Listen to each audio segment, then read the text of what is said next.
आप सभी को नमस्कार।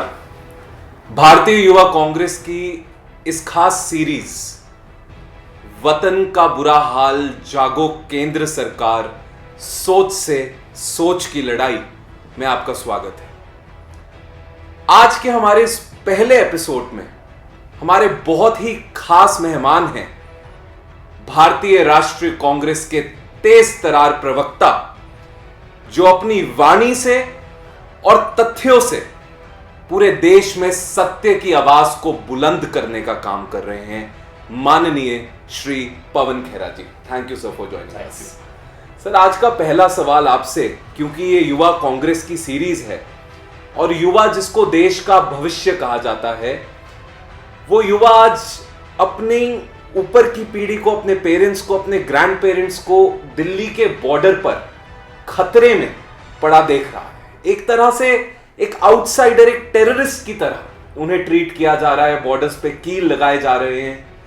ऐसे हालात में इस देश में एक नेगेटिव एटमॉस्फेयर यंगस्टर्स को भी आगे लेकर आने के लिए क्रिएट हो रहा है। सर, इस पर आपके व्यू पॉइंट। बहुत सही तरीके से आप ये बता रहे हैं कि नौजवान पीढ़ी देखकर क्या सोचती है कि किस तरह का हिंदुस्तान हमने उनको दिया है और किस तरह का हिंदुस्तान आने वाली पीढ़ी को हम देकर जा रहे हैं। ये दोनों सवाल ऐसे हैं जिससे हमको और आपको रात को नींद नहीं आनी चाहिए, और अगर नींद आ रही है तो हम इस पाप के भागीदार हैं।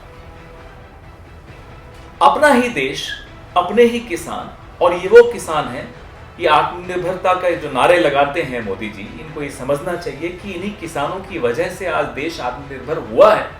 PL 480 का वक्त, जब अमेरिका से हमको उसके आगे हाथ फैलाने पड़ते थे गेहूं के लिए, अनाज के लिए, आज वो दिन नहीं है जी। आज पूरा विश्व देखता है कि कैसे इंदिरा जी की नेतृत्व में एक ग्रीन रेवोल्यूशन आया और इन्हीं किसानों ने हमें आत्मनिर्भर बनाया जी। और आज वही किसान हाथ फैलाने पे मजबूर हो जाएं, दिल्ली के बॉर्डर पे उनको रोक दिया जाए, उनकी दिल्ली में आवाजाही बंद कर दी जाए।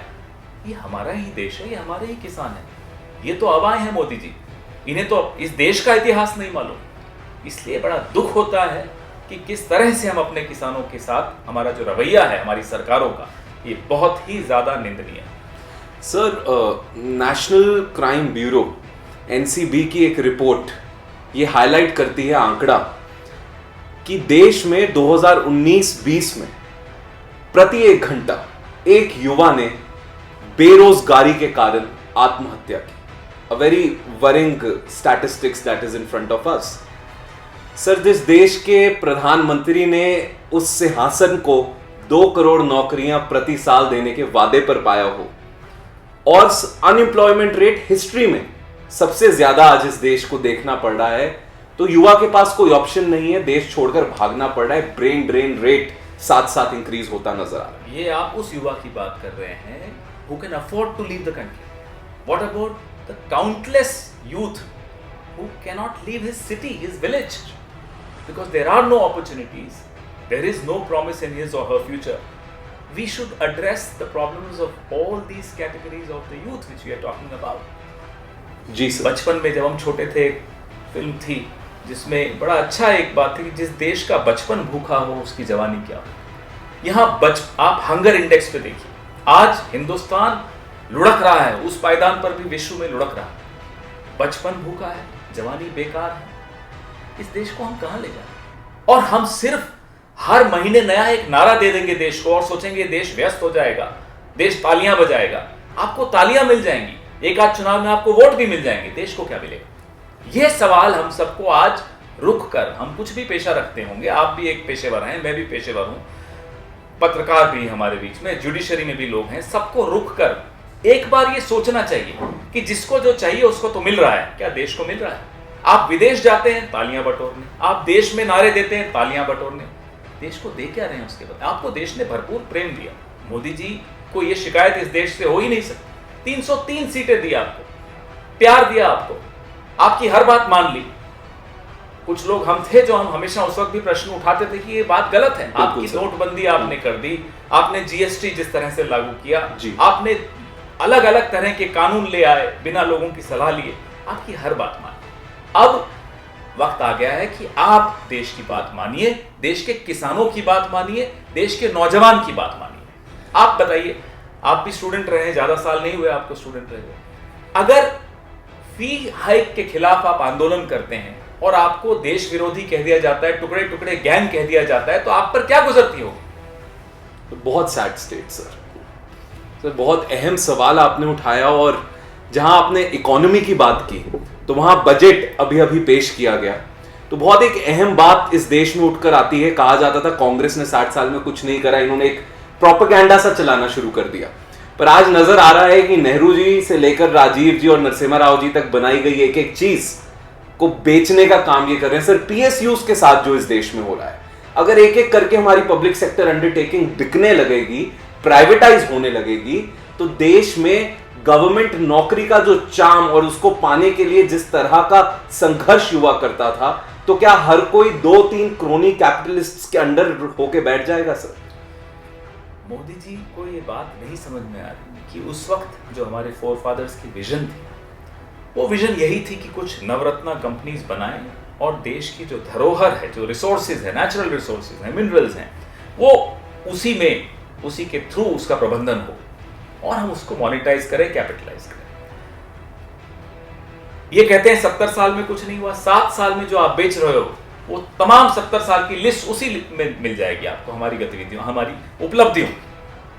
तो इन्हें तो ये कहना बंद कर देना चाहिए और देश से माफी भी मांगनी चाहिए। जिस तरह से ये देश के पसीने का अपमान करते हैं, ये कहकर कि 70 साल में कुछ नहीं है। सरकारें आती जाती रहती हैं, देश का एक अपना पुरुषार्थ होता है जिससे हासिल हुआ देश को जो हुआ है पिछले 70। जहां सुई नहीं बनती थी, आप अपने दादाजी से पूछेगा, वो बताएंगे। नीडल नहीं बनती थी, वहां आज हम हवाई जहाज भी बनाने की स्थिति में आ गए हैं। तो इस तरह अपमान देश का इन्हें नहीं करना चाहिए। और रही बात बजट की, तो बजट पे हमने पहले भी चर्चा की, उस वक्त जिस दिन आप आए थे। बजट में ऐसा किसी भी वर्ग के लिए ऐसा कुछ नहीं किया इन्होंने कि वो वर्ग सैलरीड क्लास, हम मिडिल क्लास को इग्नोर क्यों करें? सरकार तो कर रही है, विपक्ष का काम है मिडिल क्लास के मुद्दों को उठाना। सैलरीड क्लास के पीएफ के इंटरेस्ट पे आप टैक्स लगाएंगे, अब ये स्थिति आ गई है देश की। और वो पीएफ क्या होता है? वो बुढ़ापे में सहारा होता है, रिटायरमेंट के बाद मुझे वही पीएफ मेरे काम आए, उस पर हम इंटरेस्ट लगा देंगे, टैक्स लगा देंगे। तो स्थिति बहुत ज्यादा दयनीय है और बहुत ज्यादा आज वक्त आ गया है कि हम सबको, हमारे छोटे छोटे जो कोशिश की जा रही है इस सरकार द्वारा कि हर एक से लड़वा दो, उन लड़ाइयों से ऊपर उठकर हम किसी सरकार के खिलाफ नहीं लड़ना चाहते, हम देश को बचाने के लिए लड़ना चाहते हैं। और उसके रास्ते में अगर कोई आ रहा है, वो सरकार हो या वो मीडिया हो या वो कोई और हो, माफ कीजिएगा, हम तो अपने देश के लिए लड़ेंगे। सर, युवाओं को देश का भविष्य बनना है, आगे आकर देश की भागदौड़ को संभालना है, क्योंकि ये युवा कांग्रेस का प्लेटफॉर्म है। और जिस तरह इस देश में हर कोई जो भी अपनी आवाज उठाए उसको एक लेबल दे दिया जाएगा, उसके खिलाफ प्रोपेगेंडा चलाया जाएगा और हर आंदोलन को दबाने की कोशिश की जाएगी।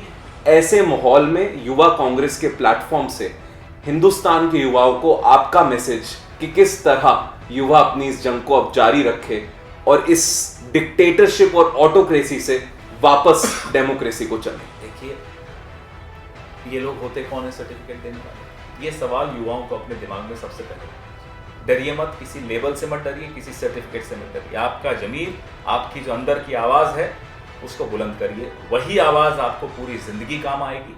न सरकारें काम आएंगी, न ये मीडिया काम आएगा, न कुछ और काम आएगा। Go by your inner voice, and if your inner voice says come out and fight for your country, go ahead and fight for your country. The country will remember you. Opposing a government is not the same as opposing the country. Actually, if you love your country, you will oppose your country. Absolutely sir. तो ये थे श्री पवन खेरा, जिन्होंने अपनी वाणी से जहां सत्य की आवाज को बुलंद करने का काम किया, वहीं सरल भाषा में देश के युवाओं को यह भी समझा दिया कि सरकारें भंवरे की तरह होती हैं, वेद लिखते हैं, शास्त्र लिखते हैं, मगर किस तरह आज की रूलिंग गवर्नमेंट खून चूसने वाली जोंक बन गई। जय हिंद।